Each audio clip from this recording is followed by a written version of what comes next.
Billy Joel revealing he's suffering from a rare brain disorder, which is now forcing him to cancel his concert tour. Here's ABC's Stephanie Ramos.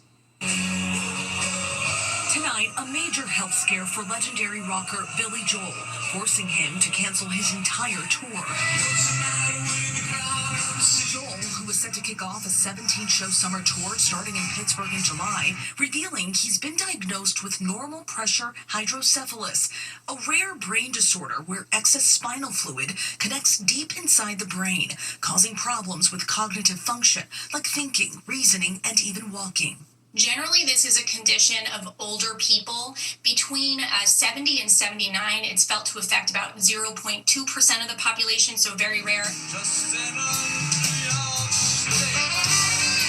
five-time Grammy winner who holds the records for most shows and most consecutive shows at New York's Madison Square Garden announced a 4-month break from touring back in February after he lost his balance and fell during this show in Connecticut.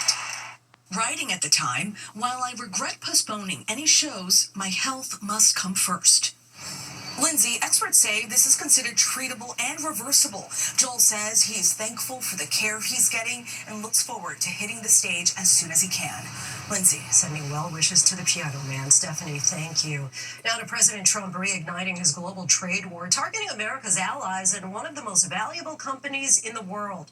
The president is now calling for a 50% tariff on the European Union as of June 1st. He's also warning that Apple faces a tariff of at least 25% unless the company agrees to move iPhone production to the U.S.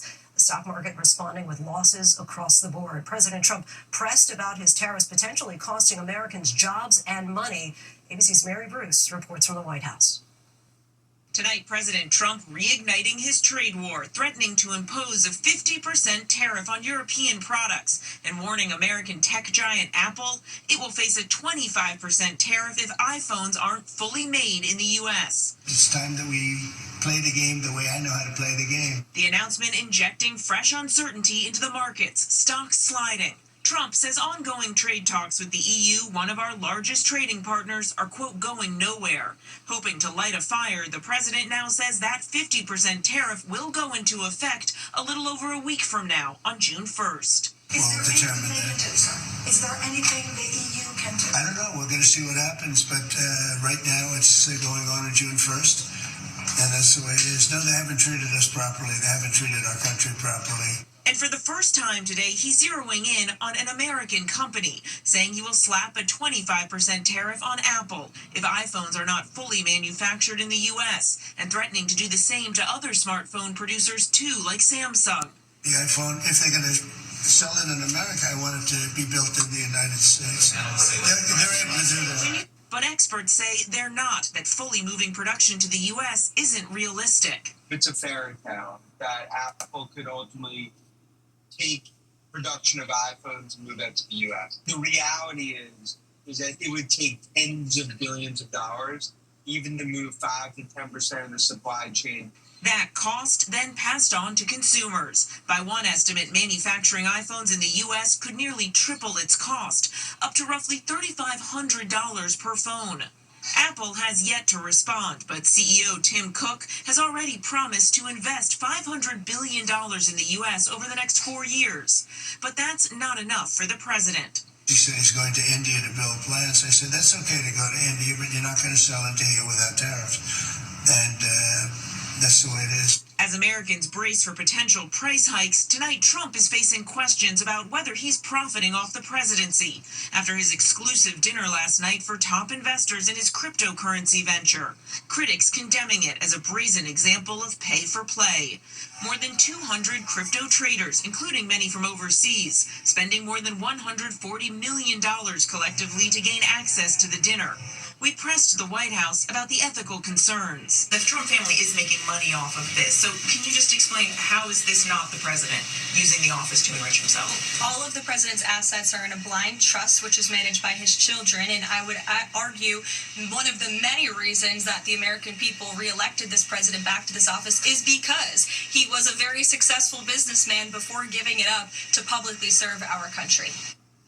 And another headline here tonight, the president is clearing a merger between U.S. Steel and Japanese steelmaker Nippon. Trump says that the partnership will create at least 70,000 jobs and add $14 billion to the U.S. economy. But tonight, the details of the deal still remain unclear. Lindsay. Mary Bruce from the White House for us. Thank you. Now to that rare nor'easter and severe storms disrupting record travel for the start of the Memorial Day weekend. Possible tornadoes and flooding across multiple states. Let's get right to meteorologist Lee Goldberg from our station WABC here in New York. How's it looking, Lee? Well, Lindsay, that nor'easter, it's slowly loosening its grip on the northeast, but the emphasis on slow. It's still nasty from Albany to Boston. Mount Washington had 4 inches of snow. It's still in the low 50s in Boston. It gets drier and warmer by the end of the weekend. Drier, not in the plains. It's severe storms. Day 1 of 4. Tonight, it's North Platte to Oklahoma City, damaging winds, even some large hail. And still in line for these storms Saturday all the way into Sunday. You're looking at Texas to Alabama, whether it be Oklahoma City, Little Rock, all the way to Birmingham. And it's not just the severe threat, it's the flood threat. Rounds of rain could get half a foot of rain. We'd have flood watches from parts of Missouri into Oklahoma, up to 6 inches of rain. It'll dampen that weekend. Lindsay? All right, Lee, thank you. Next tonight, authorities across the U.S. on high alert after the deadly shooting outside the Capitol Jewish Museum in Washington, D.C. 2 Israeli embassy staffers, a young couple about to be engaged, were shot in the back. Investigators say the suspect posted messages online denouncing Israel for its war with Hamas. ABC's Chief Justice correspondent Pierre Thomas is in Washington.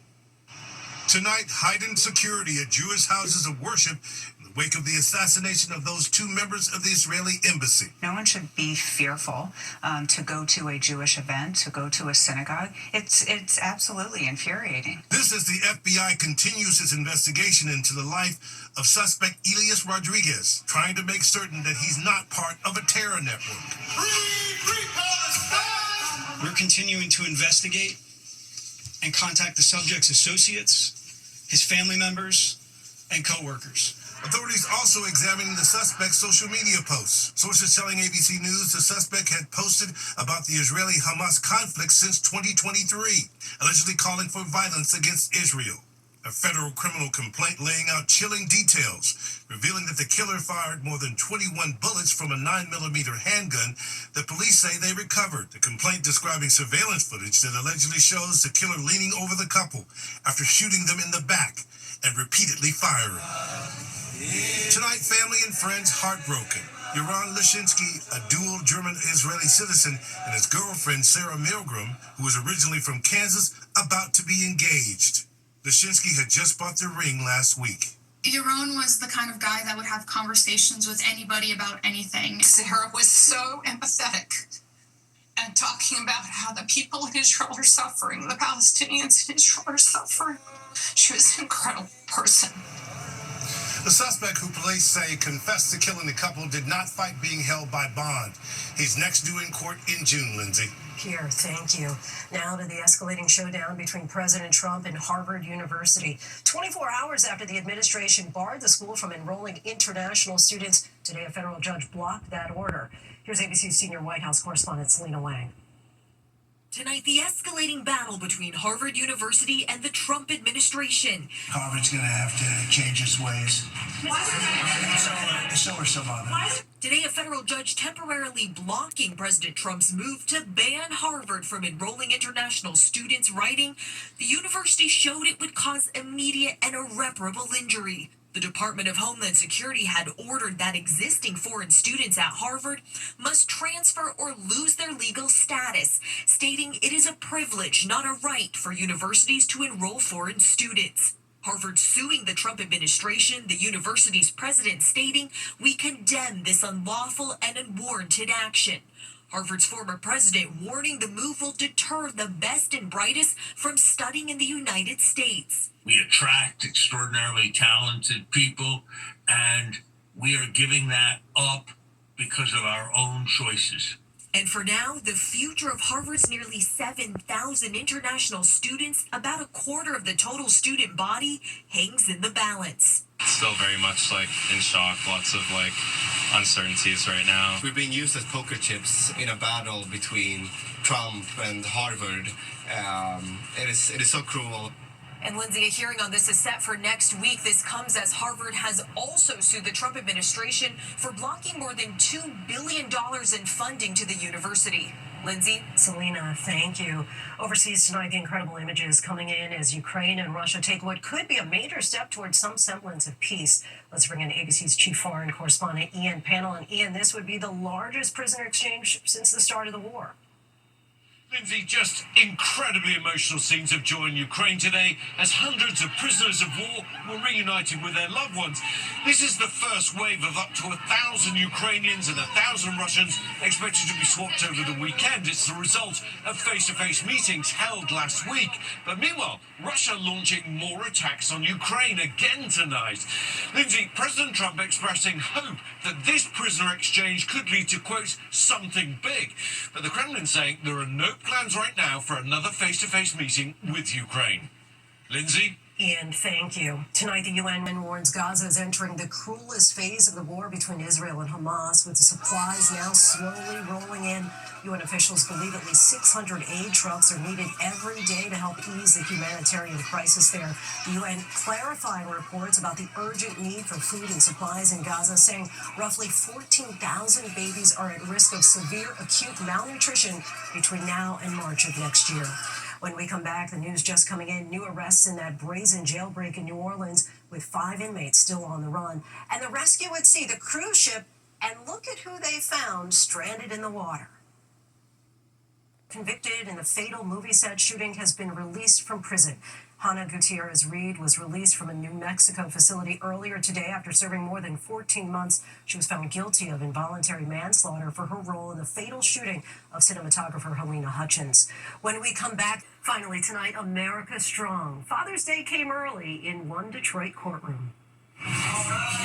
While courtrooms often conjure images of crime or an infraction, I will maintain the respect due to the courts. I will maintain respect due to the courts. this legal proceeding in Detroit last week was a celebration.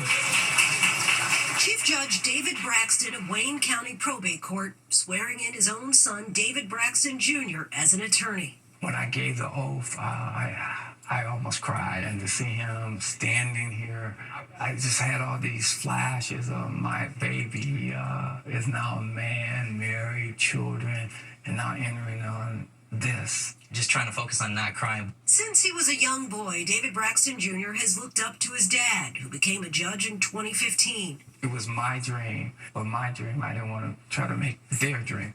David Braxton Jr. had a dream of his own, to follow in his father's footsteps and one day be sworn in by his dad. When I used to study in law school and studying for the bar, I used to just dream about it and think about it all the time. A special moment that's garnered more than 1 million views on TikTok and Instagram. People started reaching out to me on Instagram DMs and TikToks and asking for words of advice and things of that nature.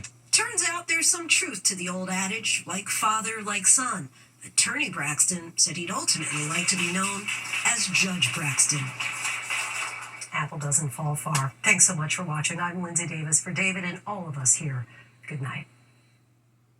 Thank you.